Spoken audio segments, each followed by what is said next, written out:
সেলুনের নাফিতের থেকে যে এখন কোন মডেল আইছে চুলের কাটিং, তোমার রুচি নিকৃষ্ট রুচি, নিম্ন রুচি, তুমি অনেক নিচু রুচি। হ্যাঁ, আমরা জীবনও নাফিত্রে জিগাই নেই, আমরা বলছি এভাবে কাটে, আমরা বলছি এভাবে কাটে। বাজারে এখন কোন মডেলের প্যান্ট চলে এটা দেখবো কেন? আমরা বলছি পায়জামা এভাবে বানা, আমরা বলছি পাঞ্জাবি এভাবে বানা। এক তালে এক রকম, 42 বছরের বয়সে একই রকম,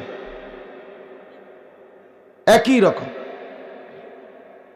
সেই 1990-91-তে যেভাবে পাঞ্জাবি পড়ছি, আজ 2023 সালেও এভাবেই পাঞ্জাবি পড়ি, একই রকম। কত রাত কত দিন গেছে, বদলায় নাই, কারণ আমার কাছে হেদায়েত আছে, আলহামদুলিল্লাহ, কোরআন আছে, রাসূলুল্লাহ সাল্লাল্লাহু আলাইহি ওয়াসাল্লামের সুন্নাহ আছে। যা